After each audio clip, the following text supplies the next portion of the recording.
안녕하세요. 원래는 서울에 살았지만 지금은 귀농을 하여 강원도에 살고 있는 여자입니다. 하루가 어떻게 흘러가는지 모르게 농사를 짓고 있죠. 유일한 낙인 이 채널에서 늘 귀농약만 하다가 제가 겪은 일을 한번 나도 써보자 해서 써보게 되었네요. 어려서 여유 있는 집에 고명딸로 태어나 엄마 아빠의 사랑을 독차지하고 살았어요. 불면 날아갈까 깨지면 다칠까 하는 심정으로 엄마 아빠는 절 키워주셨죠. 그리고 그런 제가 시집갈 때가 되어 중매가 하나 들어왔습니다. 동네 유지로 저희 집과는 조금 안면이 있는 집이었어요. 저희 부모님도 흔쾌히 그 집안에 시집가는 것을 수락하셨죠. 그 집도 외동 아들이 하나 있는 집이었고 재산이 어마어마한 집이었어요. 다행히 남편도 저도 서로 마음에 들어하여 결혼은 일사천리로 진행될 수 있었죠. 그렇게 시집가려고 모든 준비를 끝마칠 날 저희 집의 아빠 빚 보증 문제로 쫄딱 망한 겁니다. 엄마 아빠는 저에게 이런 사실을 숨겼지만 동네가 워낙 작고 좁았기에 소문은 금세 퍼졌어요. 저희 예비시댁에 그런 말들이 안 들어갈 리 만무했고요. 결혼 약속은 다 했고 결혼식이 코앞인데 신부집이 쫄딱 망했다는 소식을 들은 예비시댁은 그런 저를 달가워하진 않으셨지만 이미 소문은 소문대로 퍼져서 결혼을 실킬 수밖에 없었어요. 그때부터 저에게 힐게이트의 문이 열리게 됩니다. 시어머니는 저를 볼 때마다 사기 결혼이라고 화를 내셨죠. 며느리 덕 좀 보려다가 이게 뭔 꼴이냐? 어떻게 집이 쫄딱 망해? 에휴, 분해 죽겠네. 남들은 아들 장가 보내면 집 한 채라도 얻는다는데 난 이게 뭐냐? 도리어 데리고 살면서 아유 답답해. 네 얼굴 꼴도 보기 싫으니 거기도 들지 말아라. 아유 퇴. 아니 답답해도 유분수지. 빚 보증을 왜 쓰는 거야? 사돈 양반들도 답답하시지. 그 많은 재산 잃고 이게 뭐냐? 그래도 너 이런 의리의리한 집에 시집 보내서 엄마 아빠는 발 뻗고 주무시겠구나. 네가 돈 한 푼 없었으면 이 집에 시집 오는 게 가당키나 해? 어머니, 저한테 뭐라고 하시는 건 괜찮지만 저희 부모님 욕은 하지 말아주세요. 그건 기본 아닌가요? 말 좀 가려 해주세요. 너, 이 시애미를 가르치는 거냐? 아주 이 집엔 나 가르치는 인간들밖에 없네. 시엄마도 날 못 잡아먹어서 안달 며느리까지 얼씨고. 애미야, 말 좀 가려 하거라. 며느리한테 그게 말본새가 뭐니? 새기야, 새겨듣지 말거라. 시애미가 지금 기분이 좀 그래요. 네, 괜찮아요, 할머니. 저 이렇게 신경 써주셔서 감사해요. 동희 씨 퇴근할 때 제가 도넛 좀 사오라고 할까요? 할머니 좋아하시잖아요. 남편은 대대로 독자 집안이었고 시할머니도 모시고 살았습니다. 유일하게 저에게 다정한 분은 시할머니였네요. 저를 돈으로 봐주지 않고 그저 착한 손주 며느리로 봐주셨으니까요. 어머님 때문에 힘든 나날이었지만 시할머니 덕분에 위로받는 나날이었죠. 세기, 이 할미랑 이따가 자수집에 갔다 올텨? 씨를 새로 받아야 하는데 집이 좀 답답해서 내가 직접 가고 싶은데. 아, 그럼요. 할머니, 이따 제가 모시고 갈게요. 걱정 마세요. 그래도 할머니 수 넣는 거 보면 아직도 손재주가 뛰어나신 것 같아요. 에휴, 젊어서 바느질을 많이 해서 그렇지. 그때는 살기 어려워서 먹고 살기 위해서 하루 종일 바느질만 했거든. 아, 할머니도 고생 진짜 많이 하셨네요. 지금이라도 좀 쉬시지. 바느질 하는 거 힘들지 않으세요? 수 넣는 것도 집중 많이 해야 하는데. 에이구, 늙으면 몸을 많이 움직여야 건강하지. 4살 날 동안은 남한테 아쉬운 소리 안 듣고 살다 가는 게 내 소원이라고. 할머니는 제가 워낙 어린 손주 며느리라 그런지 저를 예뻐해 주셨지만 시어머니에게만은 차가웠습니다. 시어머니와 시할머니는 원수처럼 사이가 안 좋았죠. 시어머니는 시집 올 때부터 나한테 해준 것도 없고 나만 구박했다 이런 입장이었고, 시할머니는 어려서부터 표독스럽더니 그대로 늙었다, 어쩜 저리 표독스럽냐 였습니다. 약간 저는 할머니와 생각이 같았지만요. 그렇게 저와 할머니가 가까워지는 만큼 시어머니는 저희 둘에게 엄청 야박했죠. 그나마 아버님이 계실 때는 할머니에게 다정했지만요. 어머님 요즘 이도 안 좋으신데 전복죽이나 해서 어머님 좀 드리는 게 어때? 정 못 드시던데.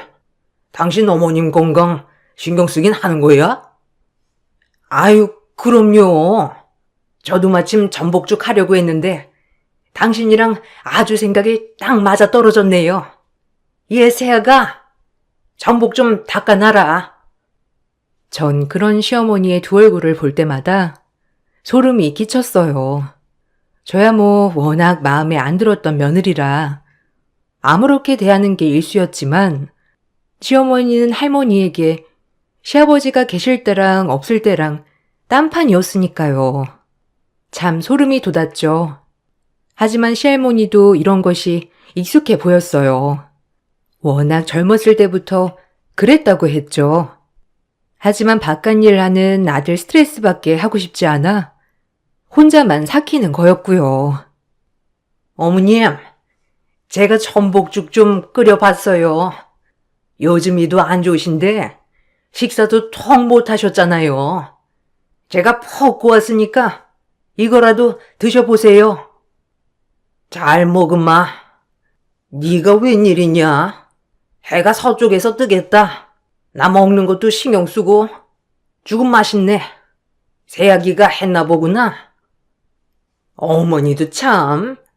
누가 보면 제가 어머니한테 신경 하나도 안 쓴 줄 알겠어요. 애비가 오해하겠네. 늘 이런 식이라니까. 할머니는 어머님의 쇼에 기가 막히다는 눈빛이었지만 별 말씀하지 않으셨죠. 그리고 전 그 모습을 보고 평소의 어머님의 행실을 알기에 혼자서 계속 소름이 돋았죠. 그리고 전 그날 남편에게 여자가 있다는 것을 알았습니다. 결혼 전부터 죽고 못 살던 여자, 집안의 반대로 저와 결혼을 해야 했던 남편은 아직까지도 그 여자를 만나고 있던 거였어요. 가뜩이나 믿을 구석 없는 집인데 남편마저 외도를 하니 참을 수가 없었죠. 하지만 그런 남편은 저에게 늘 뻔뻔했습니다. 남자가 바깥이라면 좀 그럴 수도 있는 거지. 뭘 따지길. 생각해보면 너 볼 건 뭐 있냐? 그나마 집안 믿고 결혼했는데 결혼하자마자 쫄딱 망해서 이 집에 들어오는 것도 안 민망해?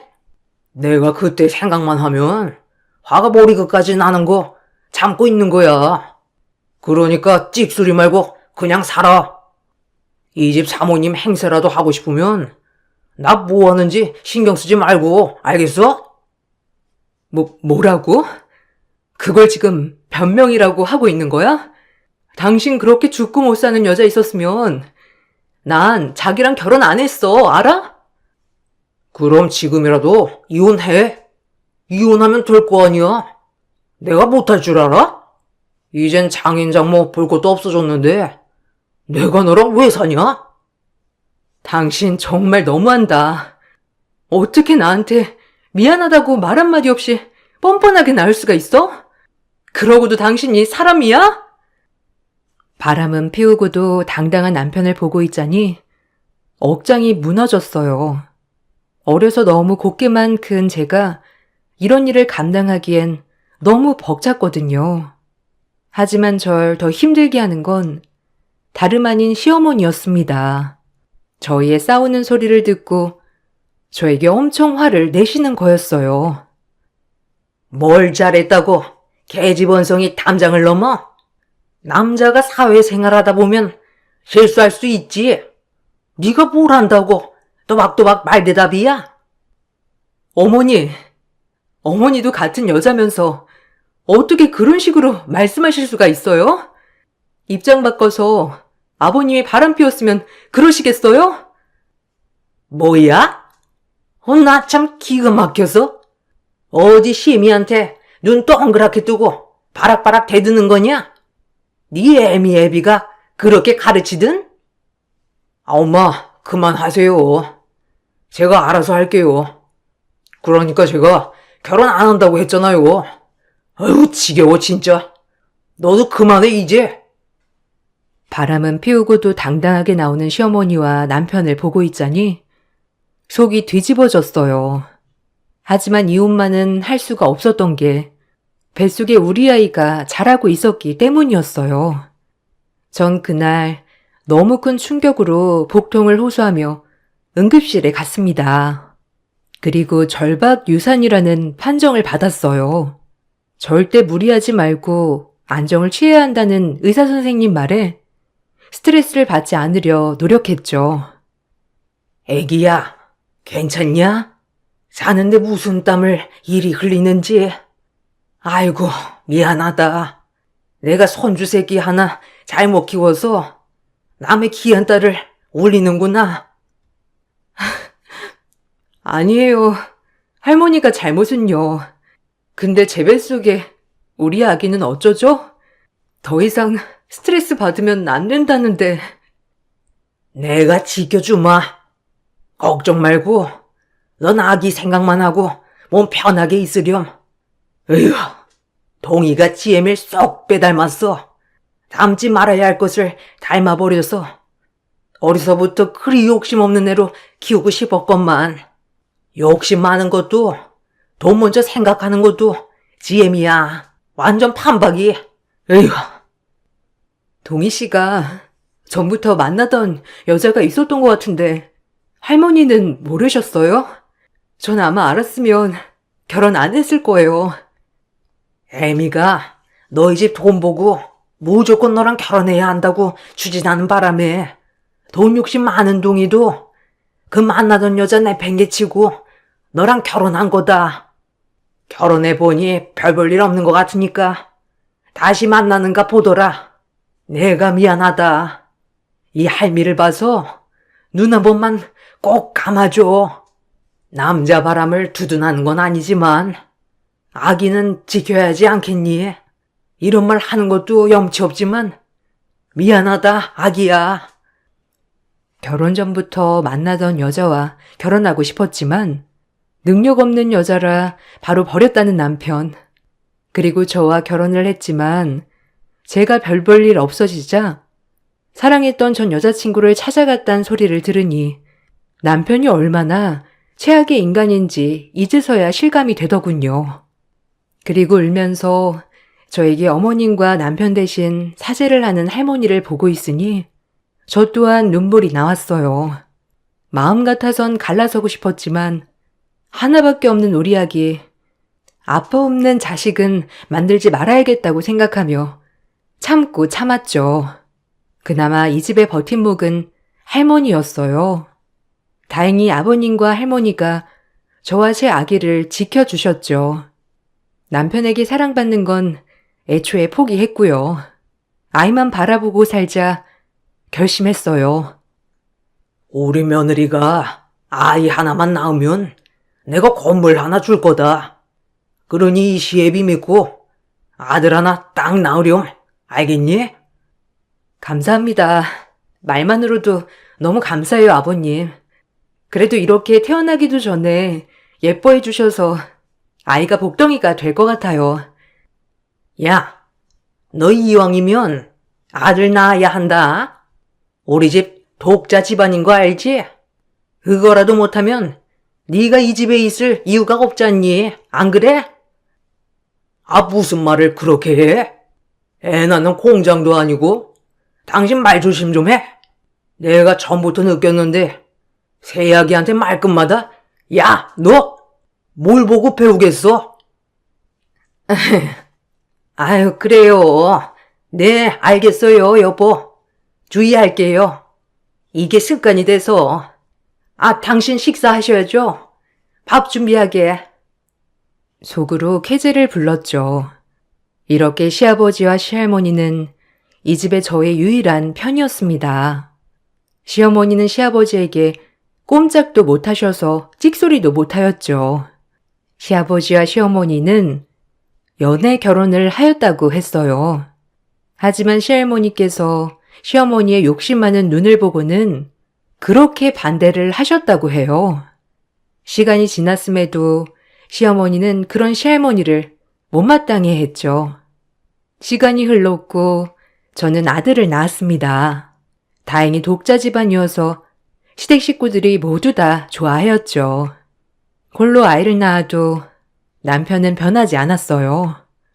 계속해서 여자들을 만나고 다니고 집에서는 나 몰라라 했으니까요. 그런 저는 점점 남편을 포기하게 되었고요. 약속한 대로 손주를 낳았으니 이제 우리 새아기도 선물을 하나 받아야겠지? 네 시애미도 동이 낳고 건물 하나 받았거든. 너도 똑같이 내가 건물 하나 주마. 아마 시애비가 준다고 약속한 것이니 괜찮을 거다. 어때? 좋으냐? 아니면 다른 거 또 뭐 원하는 게 있니? 할머니, 건물은 너무 커요. 우리 아이 이름만 지어주세요. 전 그걸로도 충분해요. 할머님이랑 아버님 마음 너무 감사히 받을게요. 한사코 건물은 괜찮다고 하였지만 시아버지와 시할머니는 저에게 조그마한 건물을 주셨습니다. 물론 아이 이름으로요. 너무 감사했어요. 그나마 이 집에서 절 유일하게 아껴주시는 분들이었거든요. 시어머니는 제가 건물을 받자 몹시 분해하셨죠. 네가 한 게 뭐가 있다고 건물을 준다는 거니? 너네 시아빠도 참 어이가 없다. 동이 앞으로 해야지. 그걸 꼭 너를 줘야 해? 아이 앞으로 해놨어요, 어머니. 걱정 안 하셔도 돼요. 제 이름으로 한 거 아니니까 걱정 붙들어 매세요. 어머니 돈 드는 것도 아닌데 왜 그러세요? 뭐야? 너네 시아버지께 다 우리 동이 거 아니냐? 그럼 동이 돈이지. 네가 한 게 뭐가 있다고 그런 걸 받아? 우리 아들 사기 결혼 당하게 해놓고. 어머니, 사기 결혼이라뇨. 정말 너무하신 거 아니에요? 어머니도 시집 올 때 빈몸으로 오셨다고 하던데 절 이해하시진 못하는 거예요? 짝, 이 말을 듣고 전 어머니께 뺨을 맞았죠. 어안이 벙벙했습니다. 평소에 폭언은 기본이었지만 뺨까지 때리는 일은 없었거든요. 어딘 너랑 나랑 비교해? 난 연애 결혼이고 넌 중매 결혼 아니냐? 중매 결혼이 뭐야? 다 조건 보고 따지고 결혼하는 건데 네가 그러지 않았으면 우리 집에 시집 올 수 있었을 것 같아? 동이 밖으로 도는 거 탓하지 마라. 알겠어? 집에서 얌전히 내조나 하란 말이야. 아이고 어미야. 사람 잡겄다. 그만해라. 세기가 뭔 잘못이 있다고 이리 지잡듯 잡어. 그만해라 어미야. 애 잡겄어. 다행히 시할머니가 말려주셔서 잡들이는 끝났어요. 정말 유일하게 제 버팀목이셨네요. 어머님은 그래도 분이 안 풀리셨는지 시어머니한테까지 폭언을 했어요. 정말 앞뒤 분간 못하는 분이었죠. 전 욕을 먹어가면서도 시할머니가 쓰러질까봐 걱정했어요. 이게 다 어머니가 쟤를 감싸고 두셔서 그런 거 아니에요. 시애미 알기를 개떡같이 알고 말이야. 집줄도 없는 것이? 얘가 언제 너를 개떡같이 아냐? 네가 사사건건 얘를 쥐잡듯이 잡으니까 그런 거 아니야. 그러니까 좀 마음 좀 너그러이. 어머님이 뭘 알아요? 나이만 잡수셨지? 할 줄 아는 게 있나? 이제껏 밥이나 한번 잘해본 적 있어요? 저한테 왈가왈부하지 마세요. 아이고, 넌 말 한번 아주 고약하게 한다. 뭐 할 줄 아는 게 없어? 그럼 이 집 재산 다 누가 불렸냐? 네가 호의호식하고 사는 게 누구 덕인데? 어머님 재산 많다고 유세 떨지 마세요. 어차피 다 그이껏 된 건데 밥이라도 얻어 드시려면 잠자코 있으세요. 알겠어요? 네가 이제 나를 아주 뒷방 노인에 취급하는구나. 서러워서 어디 살겠냐? 시집 올 때부터 저렇게 표독스럽더니 변하질 않아. 시할머니는 원통해 하셨지만 사나운 어머니를 당해낼 재간이 없었어요. 그리고 저희는 늘 어머니의 표독스러움에 절레절레 고개를 저을 정도였죠. 그리고 사건이 생겼어요. 건강하시던 시아버지께서 갑작스러운 뇌출혈로 병원에 입원한 것이 아니겠어요? 집안은 그야말로 난리가 났습니다. 시할머니는 워낙 고령이시라 이런 사실을 알게 되면 쓰러질 것 같아 말도 하지 못하였고요.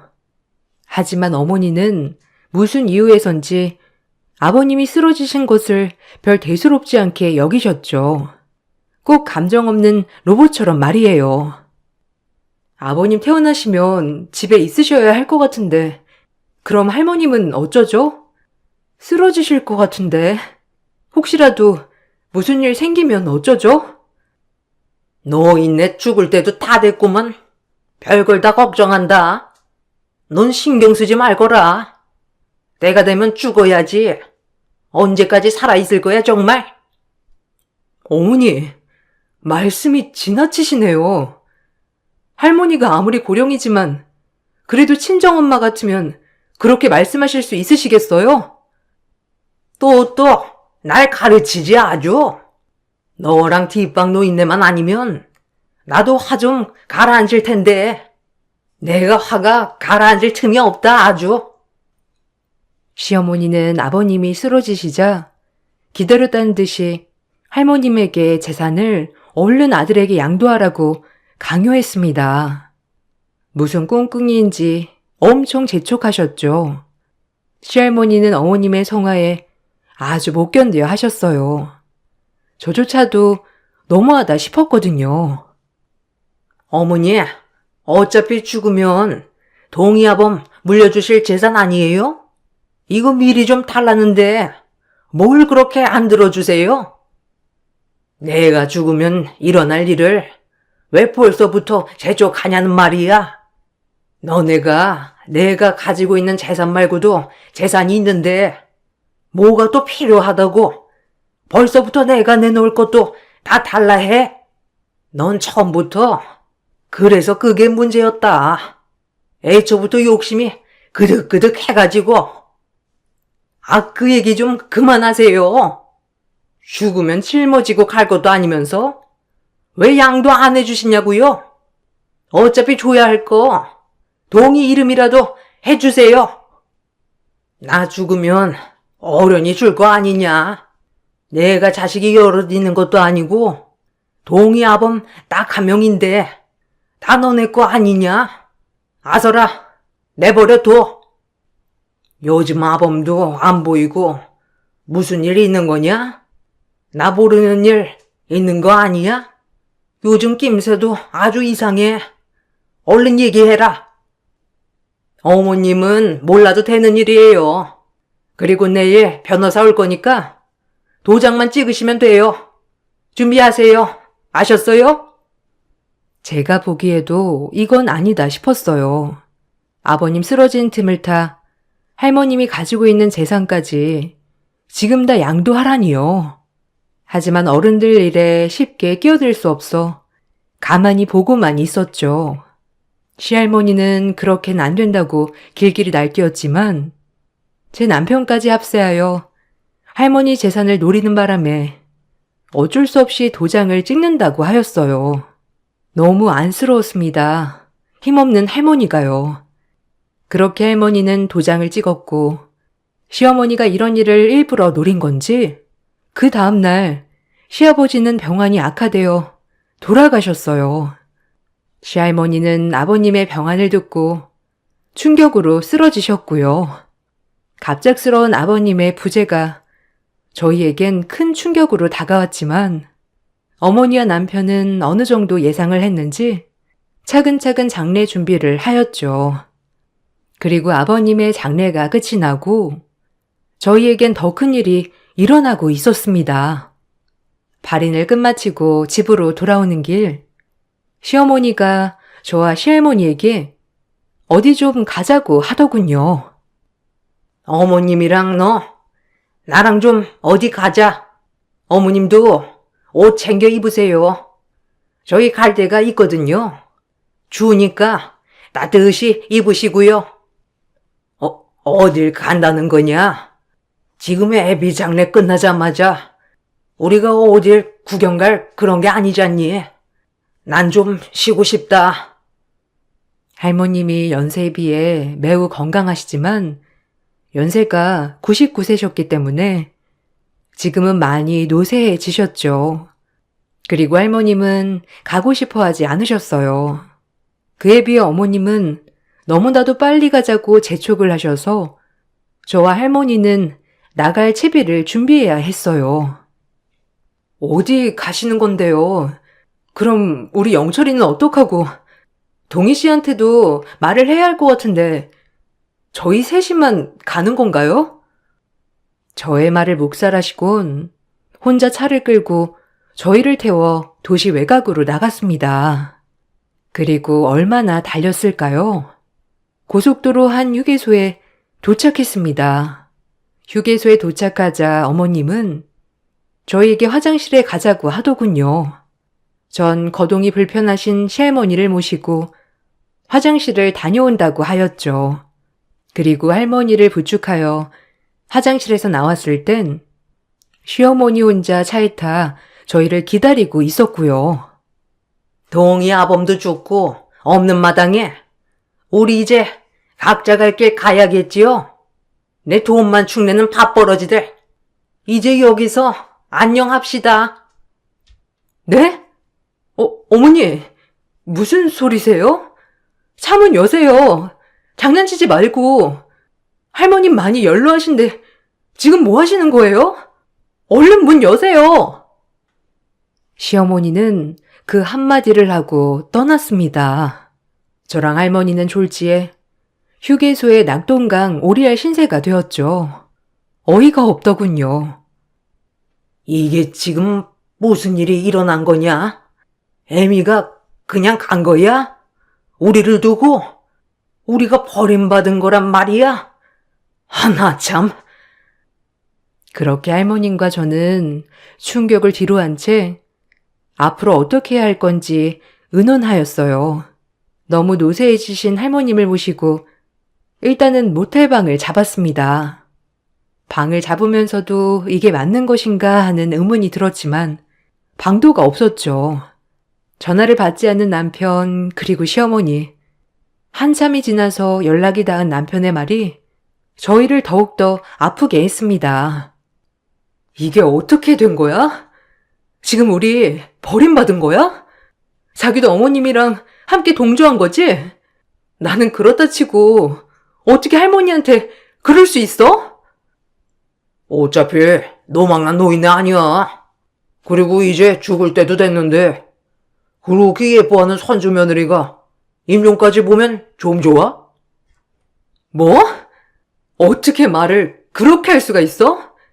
당신 할머니잖아. 인간 말종인 줄은 알았지만 이게 고려장이지 뭐야? 알아서 생각해. 다신 전화하지 마, 알겠어? 이제 죽이 되든 밥이 되든 둘이 의지하고 살아. 영철이도 볼 생각 말고. 남편은 그 말을 끝으로 전화를 끊었어요. 그리고 전 할머니를 뵐 면목이 없었죠. 그런 할머니는 모든 걸 예상했다는 듯이 입을 열기 시작했습니다. 의외로 할머니는 시어머니가 언젠간 이럴 줄 알았다는 그런 말씀을 하셨어요. 그 말씀이 더 놀라웠네요. 내 이럴 줄 알았다. 요망한 것. 그럴 줄 알고 다 대비를 해놨지. 아가는 걱정 말거라. 나쁜 것. 아가야, 미안하다. 다 내가 손주 교육을 잘못 시켰지. 그동안 마음고생한 것도 모자라 너까지 이렇게 팽당하는구나. 미안하다, 정말. 아니에요, 할머니.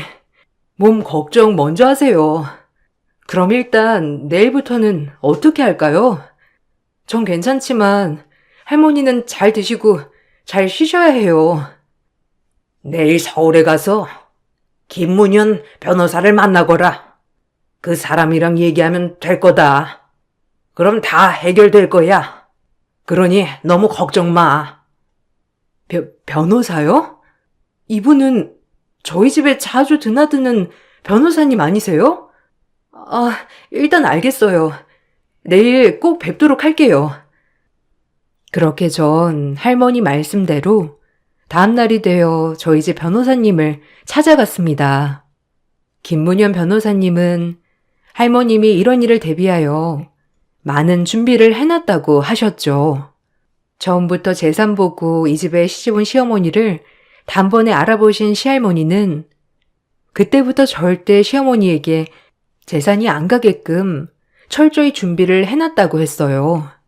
그리고 아버님이 돌아가시기 전에 물려주신 재산들은 인감도장이 아니라 다른 도장이라고 하셨죠. 할머님은 모든 걸 예상해 놓은 거였어요. 아버님 앞으로도 재산 설정을 아직 해놓은 상태가 아니기 때문에 모든 재산은 시어머님이 남편을 낳고 받은 건물 외에는 전부 시할머니 앞으로 되어 있었죠. 그걸 모르고 모든 재산을 아버님에게 넘긴 줄 아는 시어머니는 아버님이 돌아가시자 그 재산이 본인과 아들인 제 남편에게 돌아갈 것을 생각하여 할머님을 내친 거였어요. 저도 마찬가지고요. 전 변호사님에게 이 얘기를 듣고 시할머님이 놀라웠습니다. 그리고 정말 성견지명을 하셨다는 게 대단해 보였죠. 할머님이 정말 대단하시네요. 전 꿈에도 몰랐어요. 그럼 저흰 어떻게 되는 거예요? 아니 그럼 어머님은 그것도 모르고 지금 신나하시고 있는 거예요? 그래도 변호사님이 할머님 편에 있어주셔서 너무 감사드려요. 정말 막막했는데 다행이에요. 저도 할머니께 학교 다닐 때부터 후원받던 장학생이거든요. 당연히 할머님 옆에 있어드리는 게 맞는 거죠. 제 할머니처럼 모셨고요. 시할머니는 생전 좋은 일을 많이 하셨기 때문에 이렇게 노년에도 복을 받는구나 했어요. 그리고 저희는 할머니가 가지고 있던 아파트로 들어갔죠. 전 아들이 너무 보고 싶었지만 지금은 볼 수 없었기에 때를 기다렸습니다. 그렇게 저와 할머니가 복수의 칼날을 갈고 있을 무렵 할머님은 한 해를 넘어 100세가 되셨어요. 그리고 저희는 그 모자가 가장 신이 났을 때 그 집을 찾아갔어요. 변호사님을 대동하고 집에 찾아가자 어머님과 남편은 놀란 기색이었어요. 그리고 어머님은 주제 파악도 못하고 할머님과 저에게 소리를 질렀어요.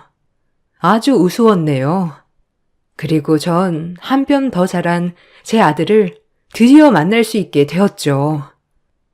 여기가 어디라고 들어와요? 밥벌이도 못한 인간들이 이 정도 대우해줬으면 됐지. 당장 나가요. 그리고 넌 이혼소장 보냈는데 왜 답이 없어? 빈 몸뚱이 뭐 챙겨나갈 거라도 있어서 들렸니? 아주 어머님은 더 쌩쌩해진 것 같아요. 아유 무서워라. 내 인연, 네가 감히 나를 하대해? 내 너를 진작부터 알아보았는데 말로가 이럴 줄은 차마 몰랐다. 너에 대해 대비를 세워두지 않았으면 큰일 날 뻔했지. 너와 계약했던 계약서들 도장 봤니? 다 가짜야. 너 이럴 것 같아서 내가 진작 김 변호사랑 얘기한 거거든. 그러니 너랑 동희도 벌을 받아야겠지? 동희 낳고 준 건물은 그냥 가져라. 그거라도 있어야 이제 둘이 먹고 살지. 내 집에서 당장 나가. 내 아들 집에서. 나쁜 년. 우리 집에 돈 보고 시집와. 여태까지 돈. 내가 너를 처음부터 내쳤어야 했는데. 아니 김변. 어떻게 된 거야? 그때 딱 끝난 거 아니었어? 어머님 말이 사실이야? 지금 둘이 짜고 날 기만한 거야? 할머니, 오해예요. 전 엄마가 하자는 대로 했을 뿐이에요. 저 믿으시죠? 할머님의 하나밖에 없는 장손이잖아요. 남편은 저희의 얘기들을 듣더니 곧바로 태세 전환을 하였죠. 전 웃었습니다. 저렇게 돌변하는 인간이었다니. 닥쳐라 이놈. 손자라 믿었는데 너까지 그럴 줄은 몰랐다. 동희야, 빗줄도 날 버리는데 비도 안 섞인 우리 새아기가 나를 얼마나 살뜰히 챙기던지 내 모든 재산 새아기랑 우리 증손자한테 양도할 거다. 김 변호사, 내 도장 가지고 오지. 그렇게 할머니는 모든 재산을 저와 제 아들에게 양도해 주셨어요. 어안이 벙벙했어요. 너무 저에겐 가분했거든요. 어머니, 노망 나셨어요? 우리 동희도 아니고 어떻게 처년한테 모든 걸 다 줄 수가 있어요? 영철이는 그렇다 치지만 어머님 하는 행동 좀 보세요. 애초부터 전 어머님이 믿음직스러운 인간이 아니라고 알고 있었지만 이런 식으로 뒤통수 칠 줄은 정말 몰랐어요. 이혼해 드릴게요. 뭐가 무섭겠어요? 뭐가 됐든 우리 영철이는 제가 키울 겁니다. 그리고 할머니 돌아가시는 그날까지 제가 모실 거니까 그런 줄 아세요. 어디 꼴랑 건물 한 채 있는 걸로 잘 해먹고 사셔보세요. 본인 발등 본인이 찍었으니까요. 시어머니는 그제야 모든 게 잘못했다고 직감했는지 시할머니 앞에 무릎 꿇고 싹싹 빌었습니다. 할머님의 마음이 돌아설리는 만무했고요. 그리고 모든 재산이 이제 저와 제 아들에게 가자 남편도 갑자기 태세 전환을 하며 셋이 같이 잘 살아보자고 말도 안 되는 소리를 하더라고요. 기가 막혔네요. 정말 어쩜 어머님이랑 하나부터 열까지 똑같은지 이해가 가지 않았습니다. 내가 미안해 여보. 우리 셋이 엄마 구속 없이 살자. 앞으로 내가 잘할게. 제발. 그러니까 마음 좀 돌려줘 제발. 너네 엄마가 나랑 할머니 버릴 때 너 뭐라고 했니? 넌 영철이 아빠 될 자격도 없는 인간이야. 어디 그년이랑 잘 먹고 잘 살아봐. 그리고 어머니, 아들이 보고 뭘 배웠겠어요? 할머니 고르장이나 하는데 아들이라고 어머님 늙으면 가만히 있을까요? 어디 한번 둘이 잘 지내보셔요. 그럼 전 이만 갑니다. 이제 변호사 통해서 저 할머니한테 말씀하셨으면 좋겠네요. 이 말만을 남기고 전 아들을 데리고 할머니와 같이 차를 탔죠. 할머니에게 감사한 마음으로 눈물도 흘렀고 그동안 말은 안 했지만 얼마나 마음고생 하셨을지 할머니의 마음이 이해가 가서 더욱더 가슴 아팠어요. 다행히 할머니는 그렇게 정정하게 살아계시다 104세가 되던 해에 제 곁에서 눈을 감으셨어요. 104세가 돼서도 정신 하나는 짱짱했던 할머님. 친할머니는 아니지만 정말 많이 울었네요. 저와 제 아들이 할머님 덕분에 이렇게 행복하게 살고 있으니까요. 남편은 소송으로 재산을 다 가져온다고 했지만 실질적으로 불가능했고요. 할머님이 남겨준 그 많은 재산을 어느 정도 사회에 환원하고 소소하게 아들과 단둘이 살아가고 있습니다. 처음 재산을 사회에 환원한다고 했을 때 남편과 시어머니는 길길이 화를 내었지만 저와 제 아들 이름으로 되어 있는 것들이기 때문에 어찌할 순 없었어요. 할머님이 남겨주신 걸 의미 있게 쓰고 싶었거든요. 저희 아들은 아빠가 없이 자랐지만 그 누구보다 훌륭하고 인성이 아주 바른 청년으로 자랐답니다. 어려서 기억은 많이 못하지만 왕할머니는 어렴풋이 기억을 하는 것 같고요. 매년 할머니를 찾아뵐 때마다 이번 연도에는 이런 일을 했어요 라고 할머니에게 말하는 시간을 가지는데 그럴 때마다 정말 할머니가 제 가까이에서 지켜보는 것만 같아 마음이 뿌듯해요.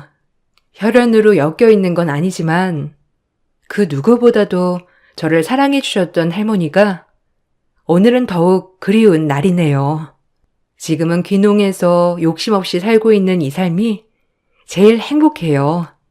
읽어주셔서 감사합니다. 안녕하세요. 저는 30대 중반 여자입니다. 좋은 사람을 만나 오랜 세월 함께 산다는 것 또한 축복인 것 같습니다. 제 삶은 한번 실패하게 되었지만 앞으로 남은 인생은 꽃이 피었으면 좋겠어요. 저는 어려운 가정 환경에서 살아왔었는데요. 초등학교 때 엄마가 사고로 세상을 떠나시고 장시간 집을 비우셔야 하는 문제 때문에 트럭 운전을 하시는 아빠를 따라다니면서 살아오다가 같이 일을 하시던 동료분의 가족에게 도움을 받아 학교 생활도 다시 하게 되었지만 짧으면 일주일, 길면 한 달 동안 아빠의 얼굴을 못 보면서 지내왔었어요. 그런 어려운 환경 속에서 먼저 세상을 떠난 엄마가 보고 싶어 거의 매일 저녁 눈물을 쏟아내며 살았었습니다. 그렇게 하루하루 버티다 보니 어느새 중학생이 되었고 고등학교를 지나 성인의 나이가 된 다음 세상 밖으로 나와 독립을 하게 되었죠.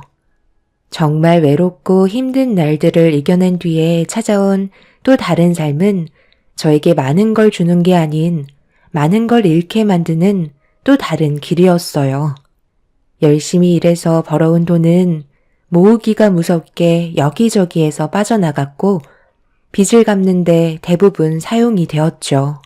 항상 저에게 미안해하셨던 아빠는 잠을 이겨내가며 한 푼이라도 더 벌기 위해 매일같이 장거리 운전을 하셨는데 수면 부족으로 인해 순간적으로 졸음 운전을 하게 되면서 가들의 일을 들이받아 결국 아빠마저 세상을 떠나시게 되는 충격적인 사건을 경험하게 되었네요.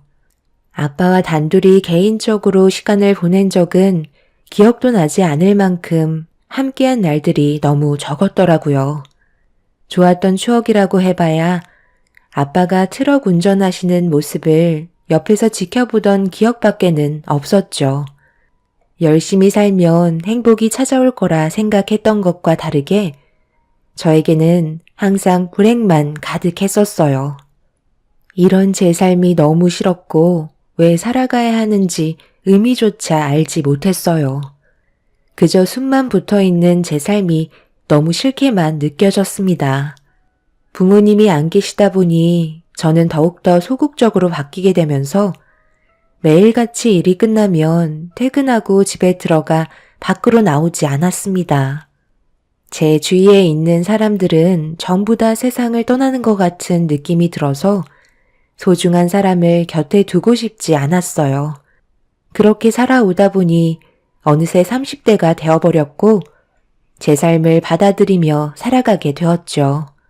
그런데 일하던 회사에서 새로운 직원이 들어왔는데 저와 나이대가 비슷했었어요. 다른 회사에서 오랜 기간 근무를 하다가 이사를 하게 되면서 저희 회사로 들어오게 되었었죠.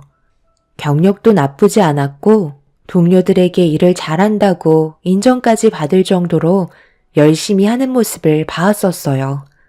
그리고 그 사람이 저와 인연이 닿게 될 줄 상상조차 하지 못했죠. 함께 일을 하면서 대화를 자주 주고받게 되었는데 그러면서 조금씩 가까워졌고 처음으로 연애를 하게 되면서 결혼까지 하게 되었네요. 남편은 시어머니와 함께 살고 있었는데 건강 상태가 별로 좋지 않으셨죠. 제 인생을 조언해 줄 사람이 곁에 없었기 때문에 저는 남편이 정말 좋은 사람이라고 생각했었습니다. 하지만 살아가다 보니 그렇지 않다는 걸 알 수 있게 되었고 이혼을 할 수 없는 몸 상태라는 현실에 너무 힘든 시간을 보낼 수밖에 없었어요. 지금 뭐라고 그랬어? 임신? 당신 약 안 먹었어?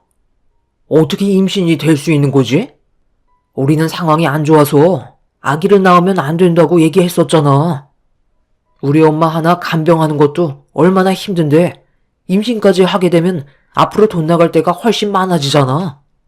당신이 나랑 결혼하고 회사를 그만두면서 수익이 줄었는데 입 하나 더 딸리면 얼마나 신경 쓰이는 줄 알아? 나 혼자서 임신이 된 것도 아닌데 왜 내 탓을 하는 거야? 그리고 회사는 어머님 간병 때문에 하도 사정을 해서 어쩔 수 없이 그만두게 된 거잖아.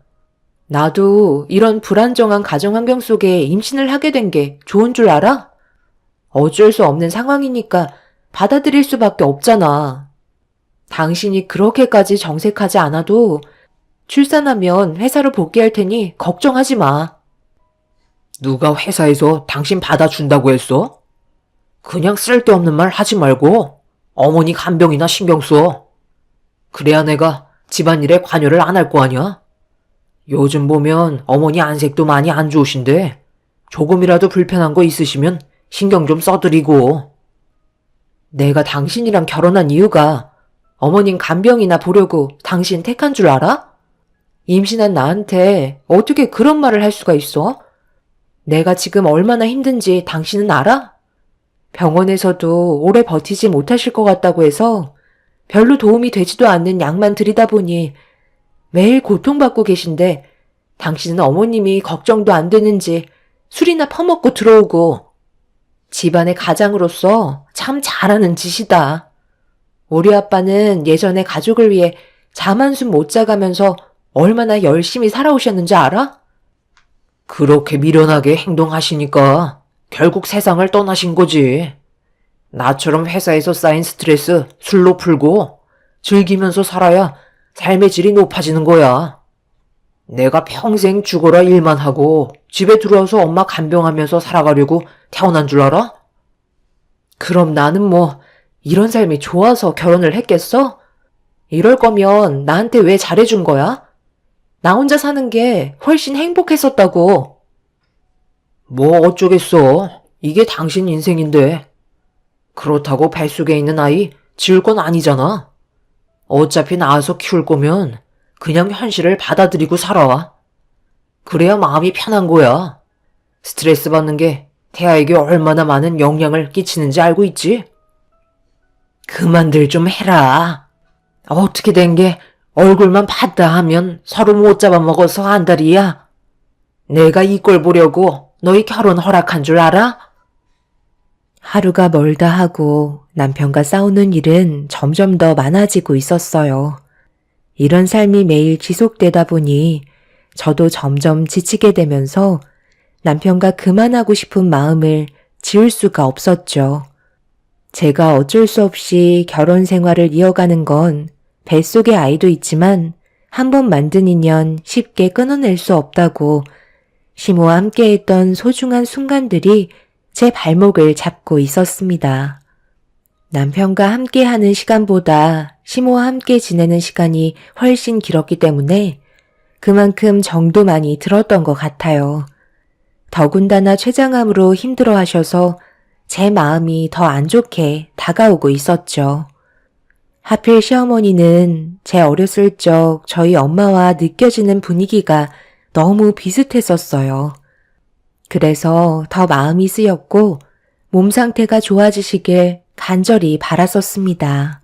하지만 시간이 지날수록 시모는 버티기 힘들어 하셨고 저 혼자 남겨질 걸 생각하니 마음이 아프셨는지 쉽게 눈을 감지 못하셨어요.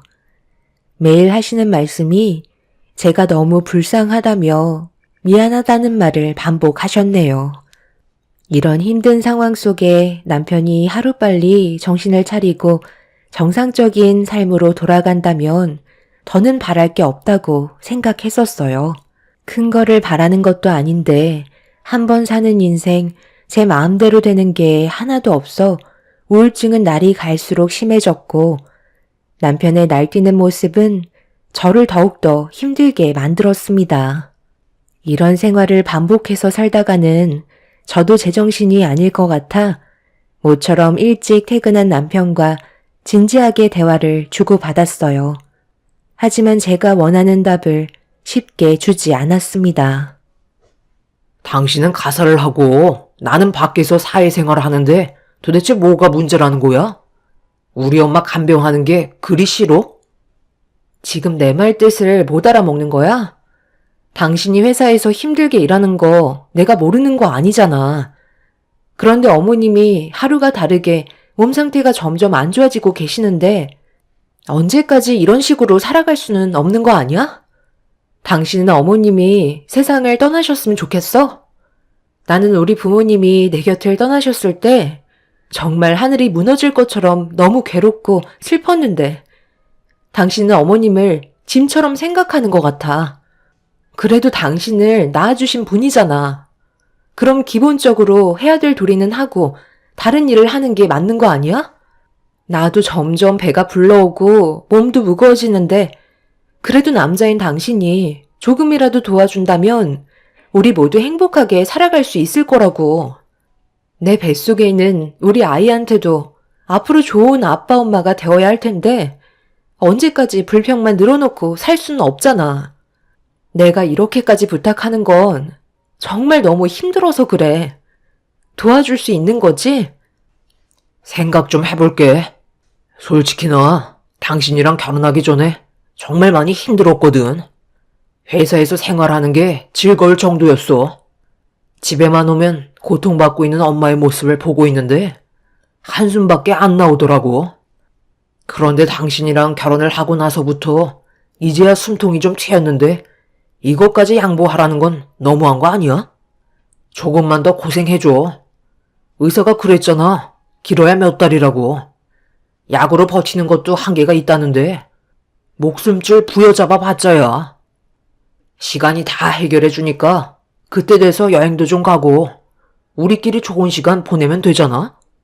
뱃속의 아이도 신경 써서 키우면 되는 거니 몇 달만 더 참아봐.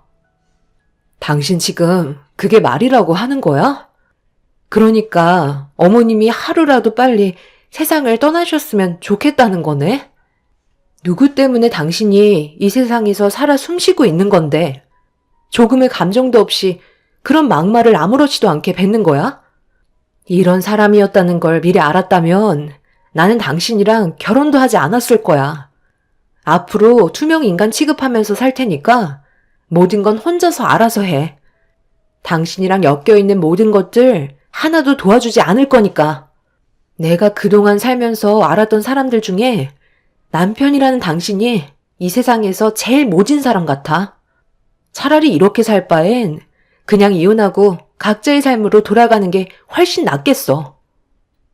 남편은 제 말이 듣고 싶지 않다는 듯 자리에서 일어나더니 그날도 어김없이 술 약속이 있다며 사태의 심각성을 인지 못하고 밖으로 나가 버렸어요.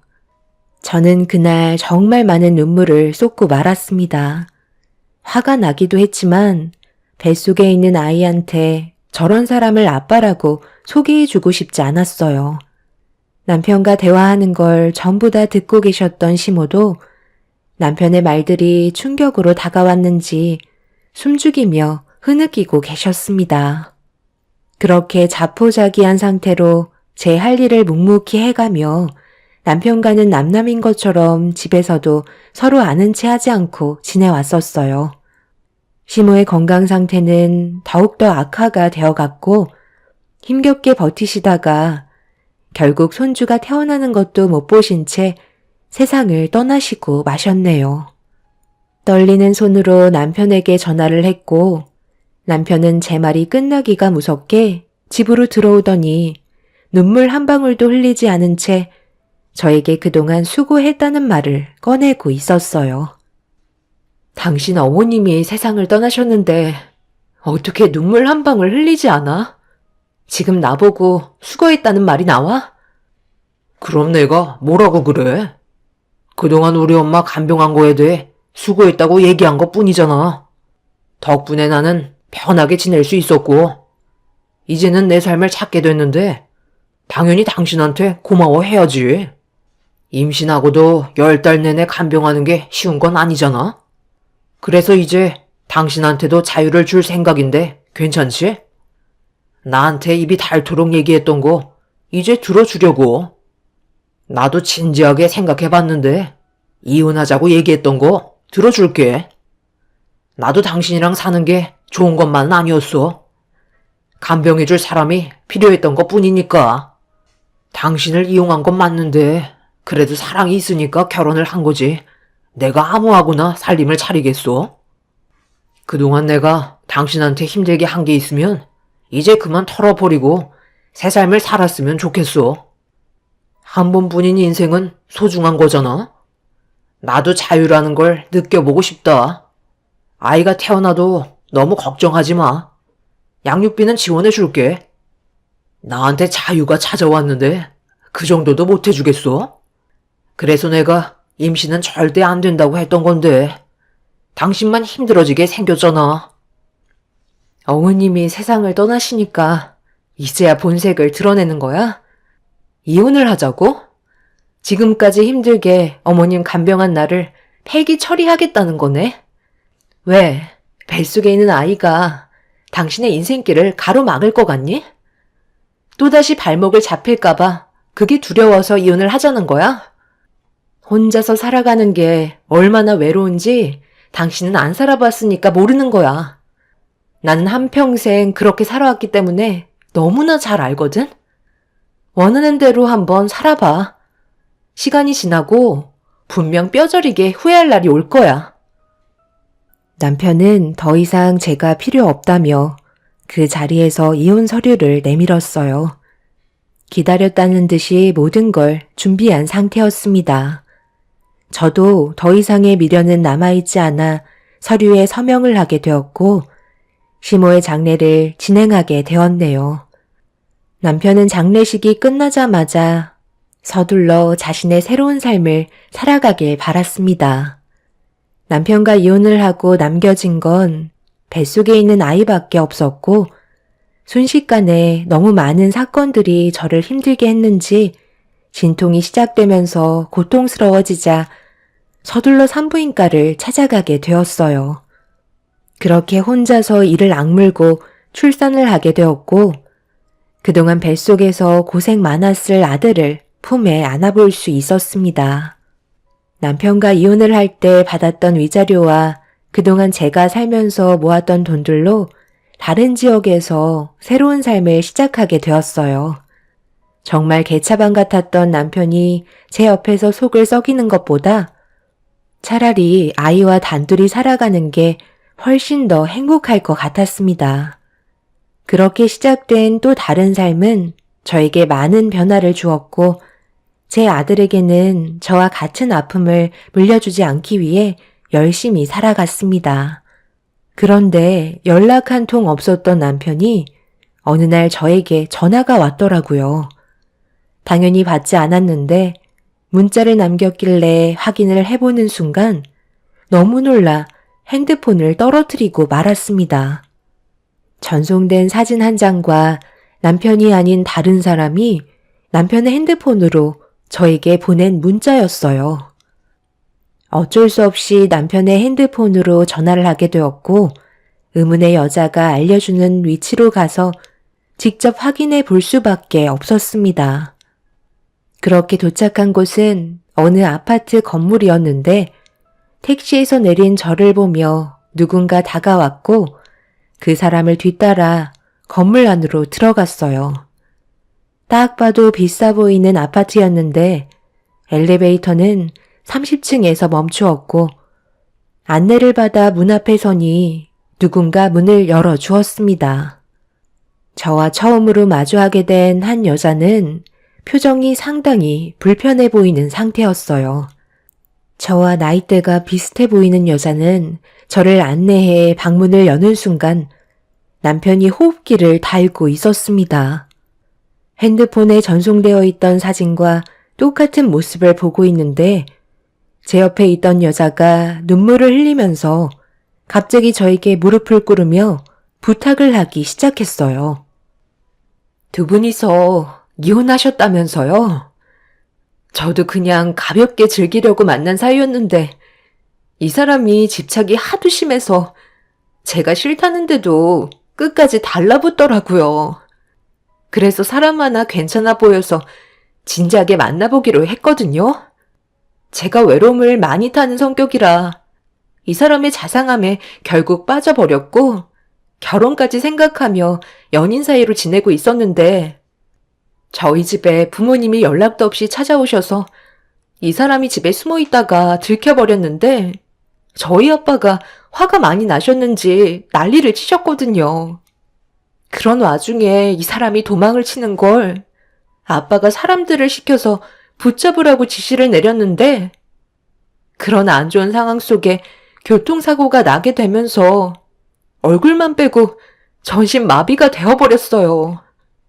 병원에서도 정상으로 돌아오기가 힘들다고 했어요. 사람이 죄책감이라는 게 있잖아요. 제 인생을 평생 이 사람 병간호만 하면서 살아갈 수는 없는데 그렇다고 도움받을 곳도 없어서 어떻게 하면 좋을지 고민하다가 이 사람 핸드폰에 전부인 전화번호가 있길래 혹시나 하는 마음에 연락을 드린 거네요. 저 좀 도와주실 수 없으신가요? 금전적인 부분들은 제가 지원을 해 드릴게요. 보니까 상황도 안 좋으신 것 같은데 제가 죄책감을 떨쳐버릴 수 있게 대신 옆자리를 지켜주실 수는 없으신가요? 원하시는 금액 얘기하시면 제가 부모님께 얘기해서 맞춰드리도록 할게요. 솔직히 이 사람이랑 결혼할 생각 조금도 없었거든요. 잠깐 즐기려고 만난 것 뿐인데 내 인생이 이렇게까지 망가질 줄 몰랐어요. 여기 아파트가 그래도 상당히 비싼 아파트거든요. 거기에다가 로열층이라 사시는 데는 문제 없을 거예요. 이 사람 인생을 대신 책임져 주신다면 이 집 바로 드릴 수 있어요. 사람 하나 살린다 생각해 주시면 안 될까요? 둘이 좋아서 즐기고 만난 걸 처음 본 여자는 저에게 뒤수습을 해달라고 어이없는 말을 늘어놓고 있었습니다. 너무 갑작스러운 말이라 저는 아무 말도 못하고 있었죠. 남편은 병원에서 수술을 끝낸 뒤 이 여자가 병원에 들락거리는 걸 부모가 원치 않아 자리를 옮긴 듯 보였어요. 손가락 하나 까딱할 수 없을 정도의 처참한 모습을 하고 눈을 감은 모습의 남편을 보고 있는데 정말 한심해 보였죠.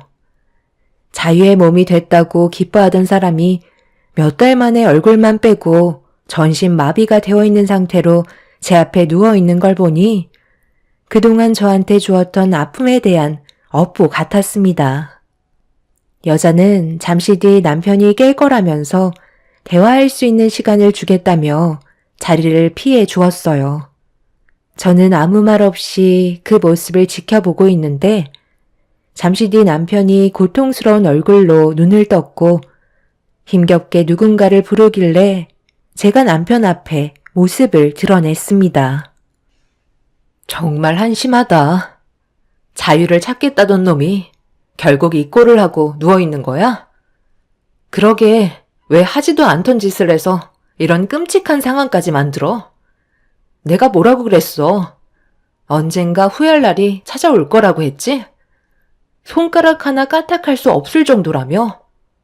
얼굴만 빼고 전신이 마비가 되었다는데 저 여자가 나한테 도와달라고 하더라. 자신이 가지고 있는 재력으로 내 인생을 사겠다는 거야. 내가 당신을 책임지면 금전적으로 보상을 해주겠대. 여기 아파트도 꽤 비싸 보이는데 그냥 주겠다고 하더라. 그런데 내가 어머님 병간호 정말 힘들었거든? 당신이 조금도 도와주지 않아서 그때만 생각하면 너무 끔찍한데 저 여자는 내가 그동안 어떻게 살아왔는지 모르는 것 같더라고. 당신의 병간호를 내가 대신 해주길 원하고 있어. 한마디로 더 이상 데리고 놀 필요가 없어진 당신을 나한테 돈을 주고 폐기 처분하겠다는 거야. 정말 웃기지 않아? 인생이라는 게 이런 건가 봐.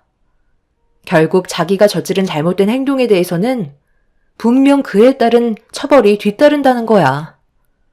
당신도 이런 꼴이 될 줄 전혀 몰랐지? 그때는 내가 정말 미안해.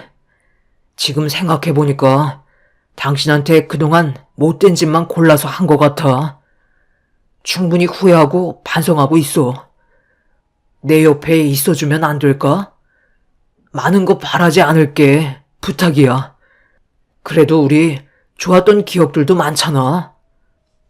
미안하지만 나는 당신 옆에서 평생 동안 수발들며 살고 싶지 않아.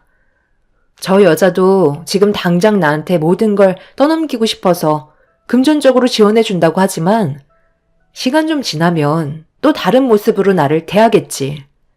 그동안 얼마나 아픈 경험을 많이 해왔는데 두 번 다시 똑같은 삶을 반복하고 싶지 않아. 당신의 인생이 곤두박질 치는 걸 내 두 눈으로 똑똑히 볼 거야. 어떻게든 살려고 발버둥 쳐봐. 그래야 내가 그 모습을 보면서 더욱더 열심히 살아가지. 사람 목숨 참 즐기다더니 그냥 세상 떠나면 될 것을 끝까지 여러 사람 피곤하게 만드는구나. 여자도 당신의 그 더러운 혀 때문에 속아 넘어간 피해자 중 한 사람이겠지. 그런데 어쩌겠어. 이런 경험을 해봐야 앞으로의 인생을 더욱더 조심해서 살아가지 않겠어? 더 이상 할 말 없으니까 일어나 보도록 할게. 전 남편은 눈물을 흘리면서 제가 떠나지 않길 바라고 있었습니다. 하지만 더 이상 미련도 없었고 돈 때문에 또다시 남편과 엮이고 싶지도 않았어요. 여자는 정말 많은 돈을 준다고 했지만 증명된 것도 아니었고 사람 마음 언제 변할지도 모르기 때문에 힘들 것 같다며 인사를 한 뒤 집 밖으로 나섰습니다. 그제서야 본성을 드러낸 여자는 저에게 막말을 퍼붓기 시작했네요. 무슨 여자가 왜 이렇게 의심이 많아? 더럽게 안 넘어오네. 그쪽이 전부인이라 그래도 조금이나마 좋았던 감정이 남아있을 것 같아 불구가 된 저 사람 떠넘기려 했는데 그게 그렇게 싫었어? 하기야. 저 인간이 뭐가 그렇게 중요하다고 내가 많은 돈을 지어주겠어? 지나가다가 마주치지 않았으면 좋겠네요. 다시 한번 얼굴 마주하게 되면 그땐 나도 그쪽을 어떻게 할지 장담할 수 없거든요. 보는 눈만 없었어도 저 옆에 똑같이 누워있게 만들 수도 있다고. 세상이 그쪽이 원하는 대로 마음처럼 되는 줄 아세요? 돈이면 다 되는 줄 아는 당신이 잘못된 거죠. 원래 부유하게 자란 사람들은 전부 다 돈으로 해결하려 하나요? 어떻게 할지 모른다고요? 한번 해보세요. 그런다고 내가 눈 하나 깜빡할 줄 알아요? 여자는 화가 머리끝까지 올라왔는지 가만두지 않겠다며 난리를 쳤지만 갑자기 들어온 여자의 부모님을 보고 화들짝 놀라면서 더 이상 아무 말도 하지 못했습니다. 저를 뚫어지게 쳐다보신 두 분은 아무 말도 하지 않으셨고 저는 급하게 아파트에서 빠져나와 집으로 돌아왔네요. 하마터면 제 인생까지 말아먹을 수 있었던 순간이라 온몸이 떨려왔어요. 분명 남편은 오래가지 못해 세상을 떠날지도 모르겠네요. 돈 많은 사람들이야 그런 거 하나쯤은 아무것도 아니겠죠. 저는 그날 이후로 핸드폰 번호도 바꾸고 혹시 몰라 다른 곳으로 다시 이사를 하게 되었습니다. 제 아이를 지키기 위해 선택해야 될 일이었죠. 그렇게 두 번 다시 연락도 오지 않고 더 이상의 문제거리들은 생기지 않았지만 마음이 편한 건 아니네요. 그래도 어쩌겠어요. 제가 전 남편을 도와줄 마음이 전혀 없었고 배신감이 너무나도 컸기 때문에 전신마비가 되어 있는 모습을 봐도 전혀 동요되지 않았습니다. 그 사람이 살아있는 동안 저와 돌아가신 시모에게 했던 행동들에 대해 충분히 뉘우치며 뼈저리게 후회했으면 좋겠어요. 제가 원하는 건 그거 하나네요. 앞으로 제 아이와 함께할 남은 인생은 꽃길만 펼쳐졌으면 좋겠어요. 여러분들의 삶에도 언제나 축복이 함께하길 기원드리겠습니다. 감사합니다. 안녕하세요. 저는 35살에 일반 직장을 다니고 있는 여자입니다. 제가 여기에 사연을 신청한 이유는 그날의 사건을 도저히 잊을 수 없어 이렇게라도 하지 않으면 엄마의 억울함이 그냥 묻힐 것 같아 글을 쓰게 되었습니다. 남편과 저는 결혼한 지 3년 차에 아이는 없어요. 저희는 한 마을에서 알고 지내며 살아왔어요. 엄청 가까운 사이는 아니었고 가끔 마을 행사 있을 때 어쩌다가 마주칠 정도였어요. 그런데 어르신들 음식 드실 수 있게 서빙을 해드리고 있는데 일손이 좀 모자라 땀 흘리고 있을 때 저를 보며 웃으면서 다가와 도와주었고 그때 처음으로 몇 마디 주고받으면서 한가할 때쯤 한쪽에서 같이 막걸리에 음식 먹으며 농담도 하면서 친해지게 되었어요. 그때의 계기로 인해 결혼까지 하게 되었던 거죠. 사람 인연이라는 게 언제 어떻게 올지 모르는 것 같아요.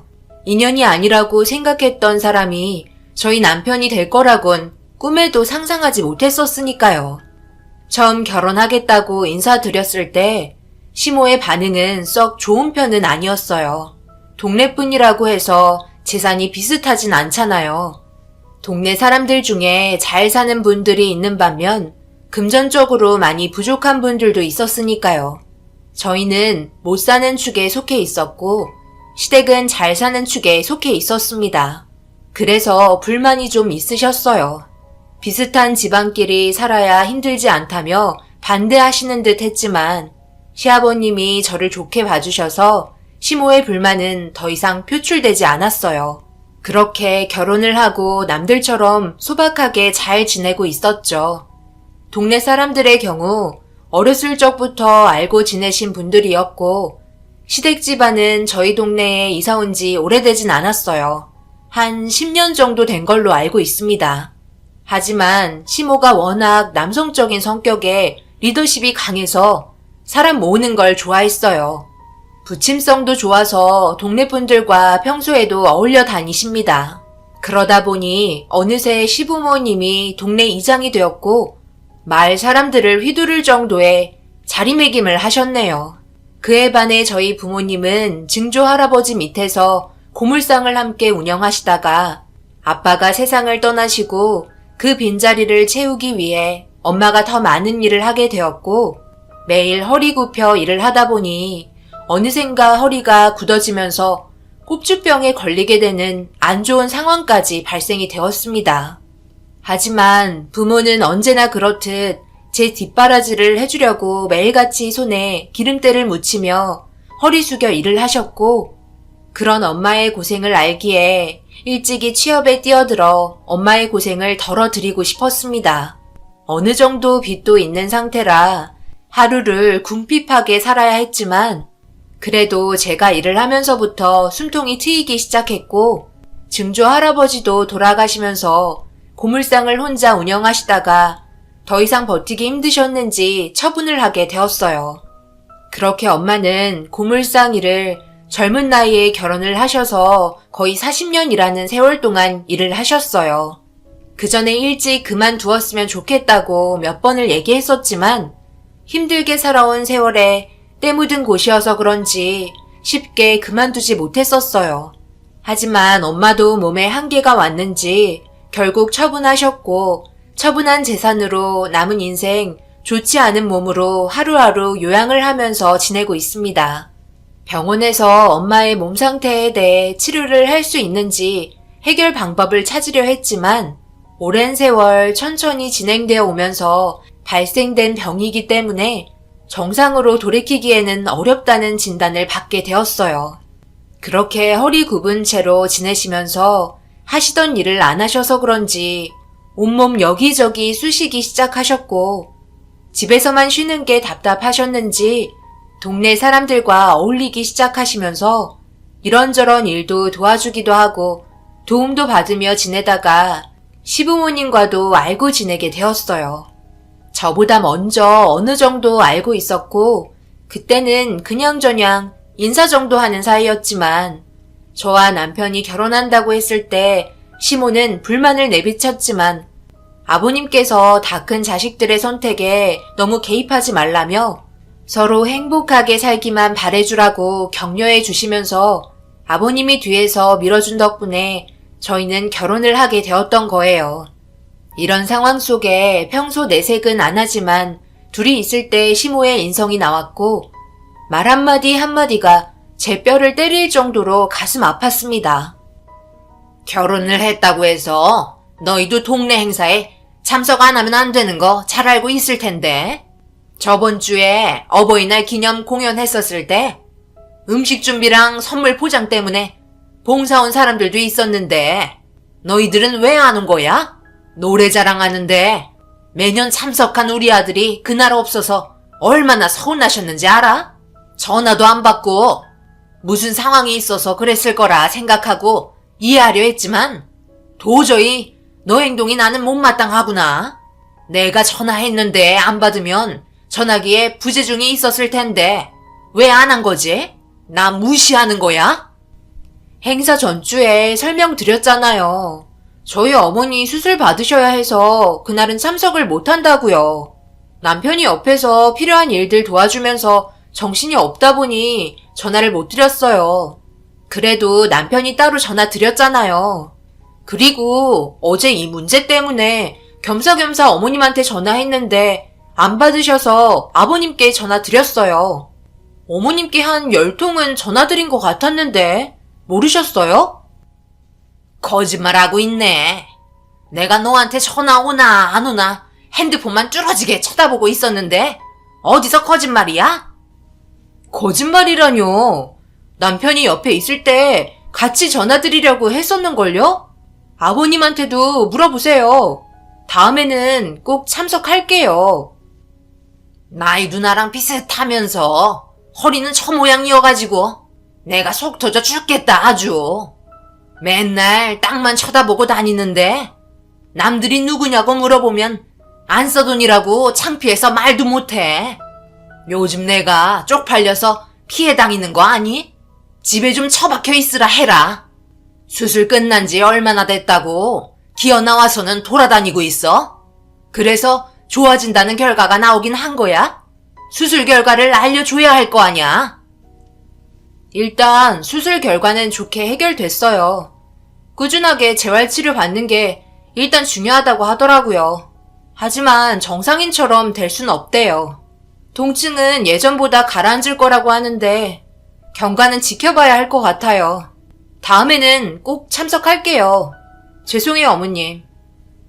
시모는 저를 보며 눈을 흘기셨어요. 그리고 한 소리 더 하시려고 하던 찰나 때마침 아버님과 남편이 외출하고 같이 들어오면서 어머님은 표정 관리가 안 되셨는지 방으로 들어가셨습니다.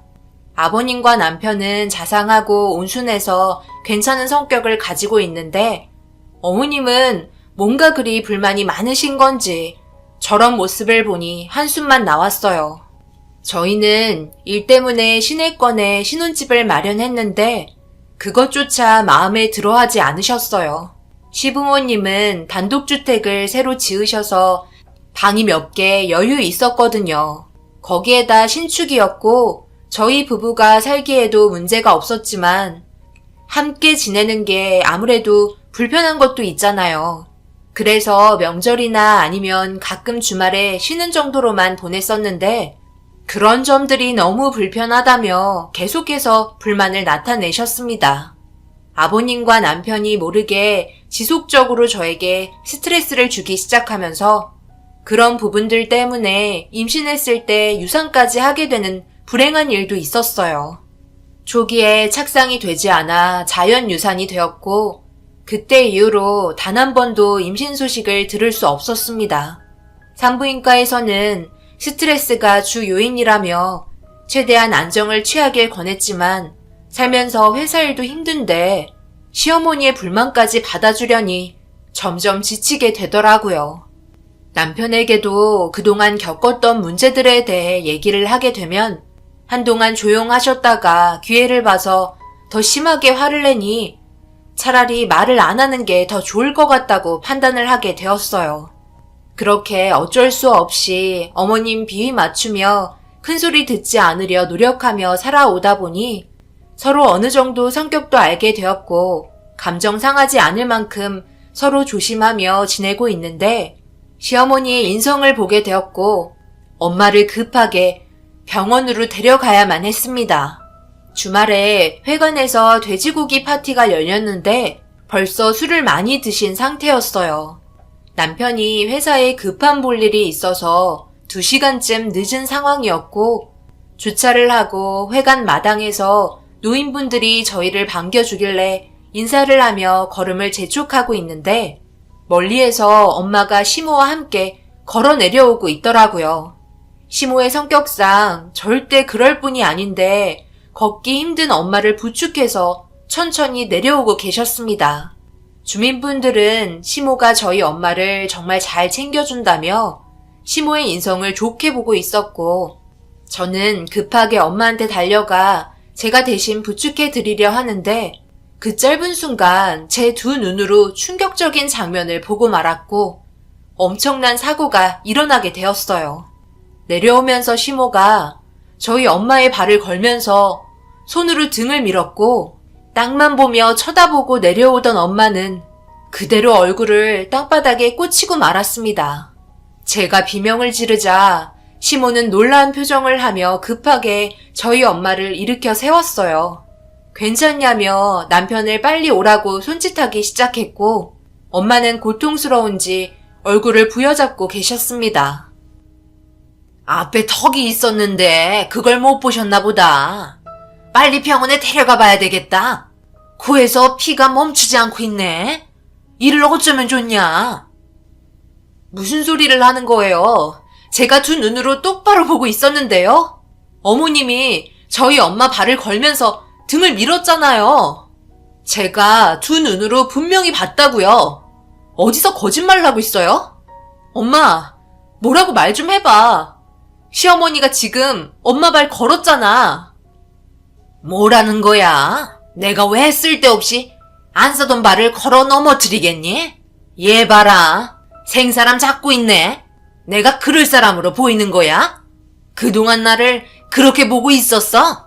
하늘에 맹세코 나는 그런 몹쓸 행동을 한 적이 없다. 회관이 바로 앞인데 내가 그러겠어? 왜요? 저희 엄마가 마을 사람들이랑 같이 고기 먹는 게 그렇게 꼴보기 싫었어요? 장애인이라서요? 아니면 저에 대한 불만을 저희 엄마한테 푸른 거예요? 정말 이렇게 안 봤는데 너무하시네요. 병원 가서 문제 있으면 절대 넘어가지 않겠어요. 아시겠어요? 시모는 어이가 없다는 표정으로 자신은 정말 그런 행동을 하지 않았다며 며느리가 시애미 잡으려 한다고 동네가 떠나갈 정도로 오열을 하기 시작하셨어요.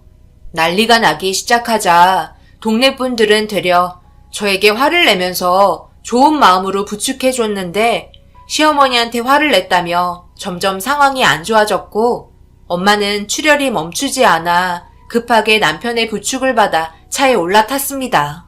그렇게 병원에 도착해 엄마는 치료를 받았고 충격적이게도 코뼈가 골절이 되는 상황이 생기고 말았어요. 거기에다가 워낙 시골길이 비포장으로 울퉁불퉁 하잖아요. 그래서 이마에도 상처가 나게 되었고 5바늘을 꿰매야 하는 절망적인 상황이 오고 말았습니다. 남편은 심각한 얼굴로 저를 보며 진짜 자기 엄마가 그렇게 했냐고 물어보는데 분명 저는 두 눈으로 똑바로 봤다고 얘기를 했지만 남편은 자기 엄마가 그렇게까지 할 이유가 뭐가 있냐고 이상하게 생각을 하고 있었고 제가 너무 예민해져 있는 상태라 오해한 거 아니냐며 제 말을 믿지 않았어요. 저만 보고 다른 사람들은 못 봤기 때문에 엄마의 말을 들어보면 확실하게 알 수 있을 것 같았어요. 그래서 엄마한테 물어봤는데 애매하게 자기를 붙잡으려다가 넘어진 건지 밀어서 넘어진 건지 판단하기가 힘들다는 말을 꺼냈고 너무 갑작스럽게 일어난 일이라서 그런지 당황스러워하는 것 같았습니다. 그런데 내가 하나 확실하게 본 건 사돈의 발이 내 발 앞에 있었다는 건 분명하게 말할 수 있을 것 같구나. 내가 땅만 쳐다보고 걷다 보니까 내 발 앞으로 사돈의 발이 들어오긴 했는데 그게 실수인지 일부러 그런 건지 그건 나도 알 수가 없을 것 같다. 좀 전에 내가 누워있는데 집에까지 찾아와 해관에서 동네 사람들과 함께 저녁 먹는데 같이 먹자며 나를 일으켜 주더라고. 허리가 쑤셔 계속해서 누워만 있었거든. 몸이 불편하다 보니 아침 점심도 안 먹고 있었는데 어찌나 고맙던지. 그래서 부축받으며 천천히 회관으로 내려가고 있었단다. 그러니 내가 사돈의 행동이 일부러 그랬다고 하기에도 애매하잖아. 좋은 마음으로 찾아왔는데 그렇게 할 필요가 있었을까? 실수일지도 모르니 오늘 일은 그냥 넘어가도록 하자. 이 문제를 더 키워봤자 좋을 거 하나 없을 것 같아. 엄마의 말을 들어보면 제가 잘못 본 건지 헷갈리기 시작하더라고요. 시어머니에 대해 너무 안 좋게만 보려고 하다 보니 그렇게 보인 것 같기도 하고 증거도 없고 엄마도 이를 더 키우지 말라며 제 손을 잡고 진정하라고 하길래 한숨만 쉬면서 어쩔 수 없이 그 상황을 넘어가게 되었어요. 그렇게 몇 시간이 지나자 시부모님이 병원으로 찾아오셨고 시모는 저희 엄마를 보자마자 몸 상태에 대해서 물어보기 시작했어요. 얼굴 표정은 엄청 걱정스럽게 쳐다보셨고 엄마의 손을 잡으면서 자기가 괜히 데리고 나온 것 같다며 눈물을 흘리셨습니다. 얼마 전까지만 해도 저희 엄마를 상당히 안 좋게 보셔놓고 갑자기 잘해주는 것도 이해되지 않았지만 사람 마음이라는 게 그때그때 바뀌기 때문에 좋은 마음에 하려다 사고가 난 걸로 마무리하게 되었어요. 엄마는 병원에서 며칠은 치료를 받는 게 좋을 것 같다는 의사의 소견에 입원을 하게 되었고 시부모님은 볼 일이 또 있는지 먼저 들어가셨습니다.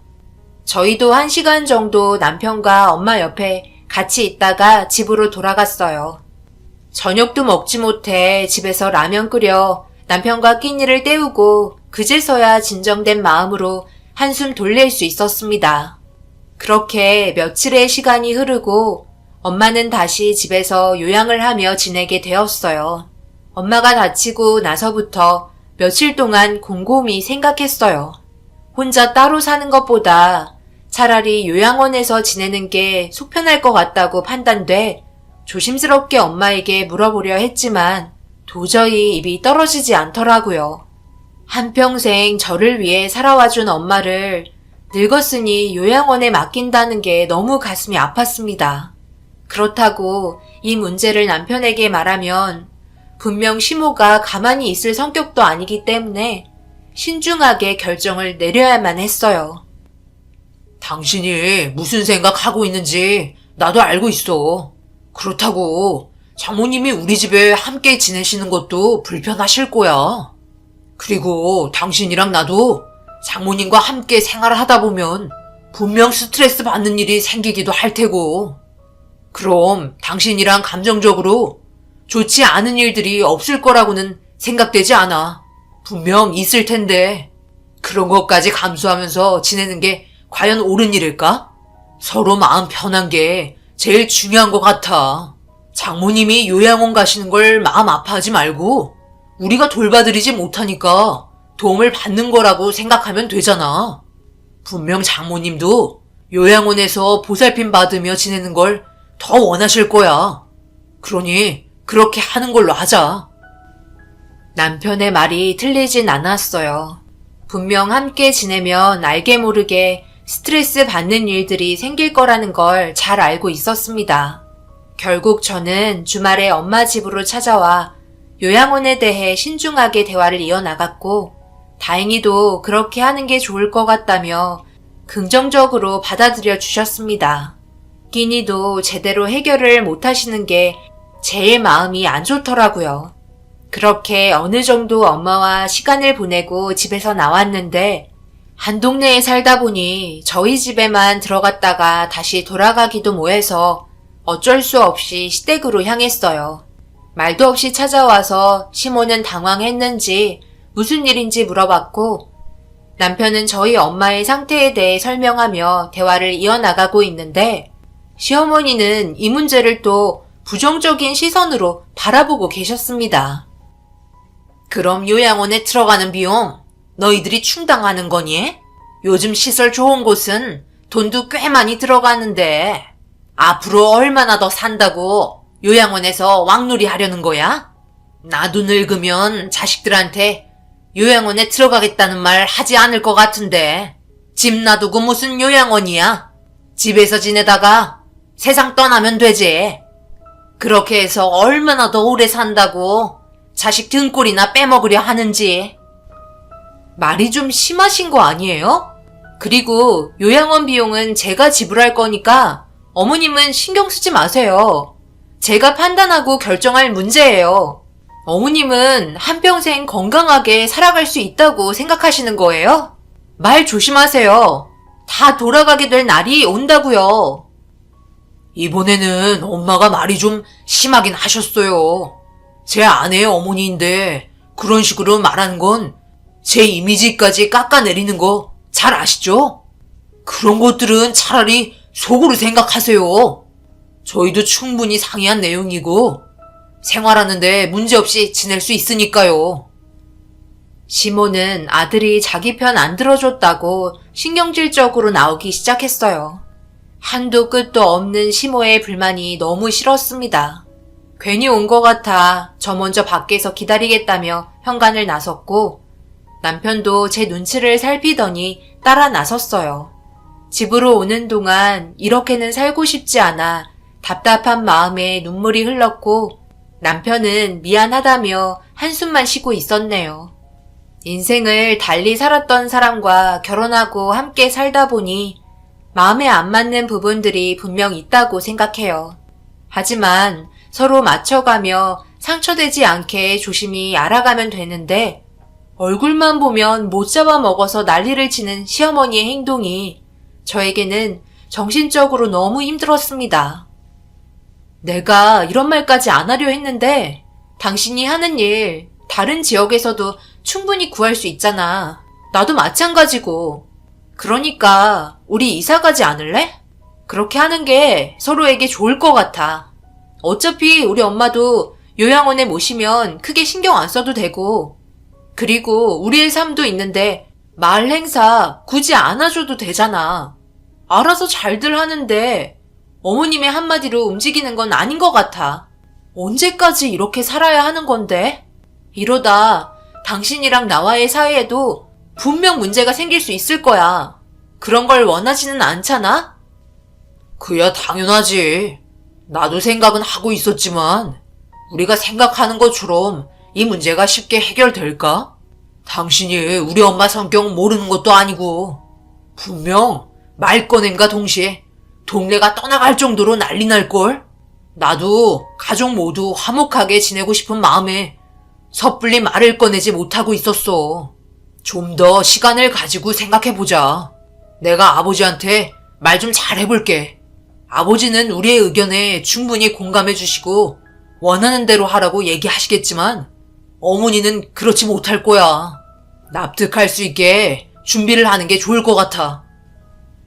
그렇게 남편과 오랜 시간 대화를 하게 되었고, 결과적으로 남편도 그렇게 사는 게 많이 힘들다는 걸 인정하고 있었어요. 저희는 아버님과 따로 만나 이 문제에 대해 설명을 하기 시작했고, 아버님은 저희의 의견에 긍정적인 반응을 보여주셨습니다. 당연한 결과였어요. 저희가 힘들어하는 것보다 행복하게 잘 살아가는 걸 원하고 있었으니까요. 그리고 아버님이 이 문제에 대해 어머님과 대화를 시도했지만, 아버님과 대화한 그날 저녁 바로 호출이 들어왔습니다.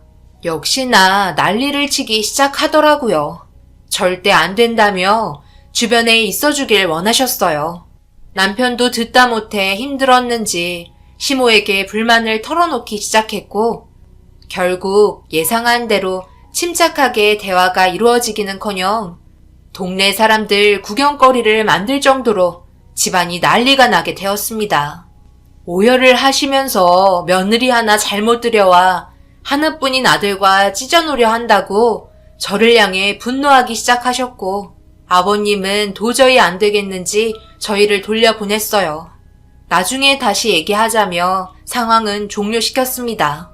한동안 저희는 아무 말 없이 지내며 눈치를 보기 시작했어요. 주말에 찾아가도 입을 꾹 닫은 채 아는 척도 하지 않았어요. 그렇게 흐지부지 시간이 흘러가다 보니 어느새 동네에서 제일 큰 행사날이 오고 말았습니다. 동네 주민분들이 함께 모여 김장을 하는 날이었고 이 행사는 어머님의 진두지휘 아래 움직였어요. 워낙 빠릿빠릿한 성격이셔서 김장 총괄 책임자를 맡고 계셨거든요. 이 행사는 저희도 의무로 참석을 해야 할 정도로 규모가 컸기 때문에 새벽같이 나가서 일손 도와드렸습니다. 하루에 모든 걸 끝낼 수 없었기 때문에 체력적으로 너무 힘이 들었어요. 첫날은 대추를 다듬고 버리는데 시간을 전부 다 쏟았습니다. 동네 주민들이 전부 붙어서 했기 때문에 늦은 저녁에 끝이 날 수 있었어요. 그리고 다음날 준비된 속 재료를 김치에 버무리는 날이라 도착하니 한쪽에서는 고기를 삶고 계셨고 한쪽에서는 모두가 붙어서 완성된 김치를 트럭에 싣고 있었습니다. 거리가 먼 쪽은 차로 이동을 해야 돼서 남편이 그쪽으로 붙어서 일손을 도왔고 저는 김치속을 채우고 있는데 멀리에서 시모가 엄마를 데려오더라고요. 저는 화들짝 놀라 자리에서 일어나 그때의 일이 또다시 발생이 될까봐 급하게 달려갔어요. 저희 집과 가까운 주변 요양원이 자리가 모두 꽉 차 있는 상태라 어느 정도의 기간 동안 기다려야 했었는데 집에서 나오지 말라고 제가 입이 닳도록 얘기했었는데 시모가 저희 엄마가 쉬는 꼴을 못 보는지 데리고 나왔고 괜히 눈치가 보이기 시작하자 엄마는 김치 속 재료를 채우는데 도와주고 있었습니다. 어차피 저녁도 먹어야 하는데 집에만 있으면 뭐해? 좀 움직였다가 먹어야 음식 맛도 좋은 거지. 안 그래요, 사돈? 몸도 좋지 않은데 굳이 이렇게까지 할 필요는 없다고 생각하는데요. 음식이야 제가 갖다 드리면 될 문제인데 어머님 하시는 일이나 신경 쓰시면 되지. 왜 일을 이렇게 만드세요? 저희 엄마가 집에서 쉬는 게 그렇게 꼴보기 싫은가 봐요. 다 너희 엄마 걱정해서 하는 건데 왜 불만을 갖고 그러니? 바깥 공기도 쐬면서 같이 저녁 먹으면 얼마나 좋아? 그렇잖아도 주민분들이 벌써 저희 엄마 김치랑 고기 준비해 주셨어요. 아직 코뼈도 다 낫지 않았으니까 들어가도 되잖아요. 무슨 소리니? 사돈 먹을 김치만 만들어서 들어가면 끝이야? 사람 한 명이 아쉬울 이때에 고생 좀 한다고 어떻게 되는 것도 아니고. 나온 김에 김장 만폭이 끝날 때까지는 같이 일을 해야 되지 않겠어? 이렇게 입 놀리고 있을 시간에 벌써 김치 10포기는 버무렸겠다. 제가 화가 머리끝까지 올라오자 엄마는 제 손을 붙잡으며 고개를 절레절레 흔들었고 시간이 더 늦어지기 전에 빨리 끝내는 게 좋을 것 같다며 엄마도 묵묵히 일손을 도와주셨습니다. 그렇게 한참 동안 모두가 붙어 쉬지 않고 일을 하고 있는데 엄마가 잠시 화장실이 급한 건지 잠시 자리를 비운 사이 시모는 밖에서 소리를 지르며 시간 없다고 재촉을 하고 있었어요. 모두가 열심히 일을 하고 있는 그때 밖에서 비명소리가 들려왔고 급하게 밖으로 나가는 순간 엄마가 쓰러져 있는 걸 발견하고 말았어요. 트럭에 쌓아두었던 김장김치가 박스에 담겨 있었는데 우르르 쏟아져 있는 상태였고 엄마는 그 밑에 쓰러져 있었습니다. 정신을 잃은 듯 미동조차 하지 않아 떨리는 다리를 부여잡으며 엄마한테 달려가니 깨어나지 못하고 있었어요. 남편은 급하게 119를 불렀고 어떻게 된 상황인지 아무도 모르고 있었습니다.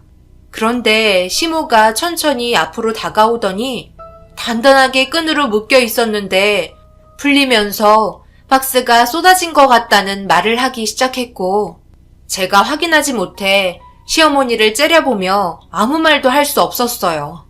그때와 마찬가지로 똑같은 상황이 벌어진 상태라 너무나 화가 치밀어 올랐고 뒤이어 엄마는 응급실에 실려갔습니다. 주민분들은 저를 위로해 주면서 단순 사고였다고 씁쓸해 하셨지만 트럭 위에 있던 박스들은 분명 누군가 밀은 것처럼 놓인 상태였어요. 하지만 제가 두 눈으로 확인할 수 없었기 때문에 아무것도 할 수 없었습니다. 결국 다행히 크게 문제는 없어서 병실에 앉아 엄마가 깨어나길 기다렸고 눈물을 흘리고 있는데 문자 한 통이 오더라고요. 시모의 문자였고 내용을 읽는 순간 사람이 아니라고 생각했어요. 시모는 수육에 김치를 얹어 자신이 맛있게 먹는 포즈를 취한 사진을 전송했고 올해는 김장김치가 너무나 맛있게 잘 됐다며 함께하지 못해 아쉽다는 문자였어요. 정말 어이가 없었습니다. 저희 엄마가 김장을 도우다가 병원 신세를 지게 되었는데 이렇게 하는 행동이 도저히 상식적으로 이해가 되지 않았어요. 화장실에서 다녀온 남편에게 시모가 보낸 문자를 보여주자마자 엄청 화가 난 듯 시모에게 전화를 걸었고 밖에 나가 소리치며 뭐라고 하기 시작했습니다. 그렇게 한참 동안 통화가 끝이 나고 시어머니와의 인연을 확실하게 끊을 수 있을 것 같아 두 번 다시 얼굴을 안 보기로 결심을 하게 되었어요. 다행히도 타박상 정도로 끝이 난 엄마는 집으로 돌아가겠다는 거 당분간 저희와 함께 지내자고 남편과 상의 후 결정하게 되었고 김장날 이후 시모와 연락도 하지 않았습니다. 당연히 연락 오는 거 받지도 않았고요. 그러던 도중 요양원에 자리가 만들어졌다는 연락에 엄마를 안전하게 모실 수 있었고 남편과 다른 지역으로 이사를 하려고 집을 알아보고 있는데 저에게 전화 한 통이 오길래 받아보니 엄마 집에 수도를 점검하고 있는 검침원이었어요. 엄마 집에 우편물을 하나 놓고 갈 테니 나중에 확인해 보라며 전화를 끊었습니다. 어떤 내용물인지 말을 하지 않아서 집으로 돌아가기 전에 잠시 들려 우편물을 가지고 돌아왔고 봉투를 열어보니 USB 하나가 있었습니다. 아무 생각 없이 컴퓨터에 연결해 파일을 열어보는 순간 엄청난 영상 2개를 확인할 수 있었어요. 그건 얼마 전 시모가 엄마의 발을 걸어 넘어뜨린 영상이었고 또 하나는 김장날 시모가 트럭 뒤에서 끈을 풀어 박스를 밀어버린 영상이었습니다. 그리고 메모 하나가 있길래 내용을 확인해 보니 수도 검침을 하려고 킥보드를 세워두었는데 달려있던 블랙박스에 영상이 찍혀 있었다며 며칠 전 퇴근하다가 킥보드를 트럭이 밟고 지나가면서 보상을 받으려고 영상을 확인하면서 보게 되었다는 내용이었어요. 엄청난 증거물이었고 하늘은 시모의 악행을 눈 감아주지 않았습니다. 어떻게 상황을 정리해야 할지 고민을 하던 도중 달력을 보니 시모의 생신날이 적혀 있었고 저는 당장이라도 풀어버리고 싶은 영상을 그날이 올 때까지 참고 있었어요. 그렇게 이를 갈며 그날이 빨리 오기를 기다렸고 시모의 생신날 남편에게 전화가 왔는지 난감해하고 있길래 제가 먼저 가겠다고 얘기했어요. 갑작스러운 반응에 놀란 듯 보였지만 눈치를 보며 시댁으로 향했습니다. 생신날이라고 주민분들 전부 모여서 한바탕 잔치가 열려 있는데 시모가 저를 보자마자 기분 좋은 날인 만큼 조용히 있다가 라며 사람들과 하던 대화를 이어나가고 있었어요. 그리고 아버님은 저를 보며 친정 엄마의 안부를 물으셨고 한쪽에 자리를 만들어 주셔서 때를 지켜보고 있는데 갑자기 저에게 동네 분들이 노래를 시키려 하더라고요. 저에게 모두 집중할 수 있는 상황이었고 그 상황을 놓치기 싫어 앞으로 나갔습니다. 그리고 노트북에 있던 영상을 틀어 시어머니의 만행을 동네 사람들에게 전부 보여드렸어요. 처음에는 동네 분들이 뭔지 몰라 충격적인 영상을 재차 확인하면서 사람들이 몰려들어 영상을 확인하기 시작했고 웅성거리기 시작하자 시모가 궁금했는지 동네 사람들 틈을 비집고 영상을 확인하는 순간 놀랐는지 뒷걸음을 치기 시작했습니다. 아버님은 시모의 충격적인 행동이 담긴 영상을 보고 그 자리에 주저앉았고 순식간에 시모는 인간 이하의 취급을 받기 시작했어요. 남편도 자기 엄마의 행동에 정신이 나간 것 같았어요. 결국 시모는 혈압이 오르면서 뇌출혈로 쓰러지고 말았어요. 시모는 법적으로 처벌을 받아야만 했습니다. 확실한 증거물 때문에 아무런 말도 하지 못하고 모든 걸 인정하게 되었고 결국 시모의 행동이 저희 엄마의 생명에 위험을 가져온 문제로 커지게 되면서 징역을 면하지 못했습니다. 그리고 시모의 악행이 아버님한테도 너무나 큰 충격이었는지 이혼을 하게 되셨고 아버님은 그 동네를 떠나 다른 지역으로 이사를 하셨어요. 왜 이렇게까지 했냐고 시모에게 물어보니 제가 원하는 대로 움직이려 하지 않았다며 그런 행동 하나하나가 꼴보기 싫었다고 하네요. 결혼 생활하면서 정말 잘하려고 많은 노력을 했었는데 그런 모습은 보려고 하지도 않았으면서 시모는 자신의 잘못을 인정하지 않고 있어요. 그날의 억울함이 아직까지 풀어지지 않습니다. 자신의 잘못을 인정해야 하는데 징역을 살고 있는 기간 동안에도 인정하지 않고 있어요. 남편도 2번 다시 얼굴 볼 일 없을 거라고 얘기했지만 그런 건 저에게 위로가 되지 않네요. 밖에 나와서도 자신의 삶에 대해 충분히 반성하며 살았으면 좋겠습니다. 사람은 언젠가 죄를 지으면 그에 따른 대가를 받는다고 하지만 뉘우치지 않는데 그게 무슨 소용일까요? 징역살이 한다고 해서 제 마음이 풀어지지가 않네요. 위로라도 받는다면 괜찮아질까요? 앞으로 살면서 저희 가족에게 좋은 날만 펼쳐진다면 점점 그날의 사건이 제 머릿속에서 잊혀질까요? 제발 그렇게 되면 좋겠습니다. 감사합니다.